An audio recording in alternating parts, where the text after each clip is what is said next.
pense que voilà, c'est une question de technique, de loi et d'usage. En fait, on se rend compte que dans l'espace, on est vraiment fliqué et notre comportement est fliqué dans l'espace. C'est-à-dire que les flux sont régulés, quoi.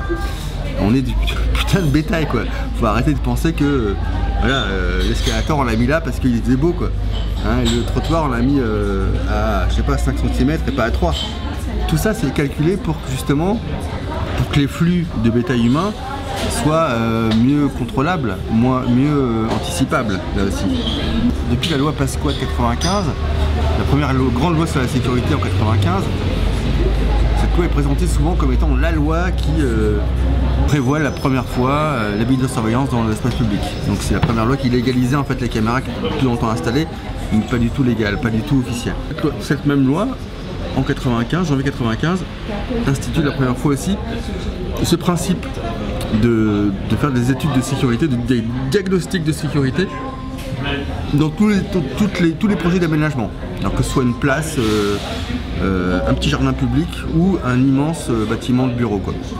Et chaque projet politique qui déplace, reconstruit, reconfigure l'espace public entre guillemets, ça doit faire l'objet d'une étude préalable. L'architecture de prévention situationnelle, c'est un moyen aussi, quand tu décortiques vraiment, de se rendre compte à quel point finalement tout ça, voilà, c'est une espèce d'étau, quoi, qui nous et que toutes les techniques sont bonnes maintenant pour voilà, on casse. Quand on réhabilite jamais pour le bien des citoyens et des habitants. Généralement, c'est plutôt pour assurer aux hommes de pouvoir et aux différents vecteurs du pouvoir de se glisser encore mieux dans l'espace en cas de problème, quoi.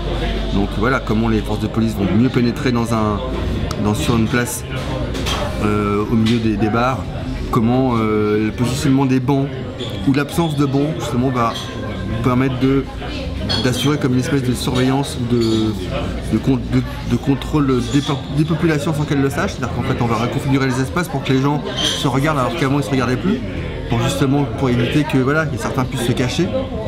On va supprimer des chicanes, on va mettre en place de la végétation dissuasive. Donc les plantes sont énormément...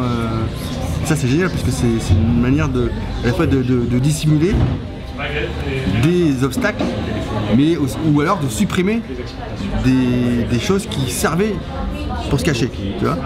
Donc maintenant des bacs en béton, hein, de revégétation qui peuvent être piquantes pour justement que les gens puissent pas s'y mettre, quoi. On va se démerder pour que tout ce qui est situation assise soit aboli. Hein, sur les entrées d'immeubles, les rebords de fenêtres, dans les espaces publics ça peut être aussi des grosses pierres, tu vois, qui font assez mal quand on s'assoit, alors qu'avant ça pouvait être une barrière en bois.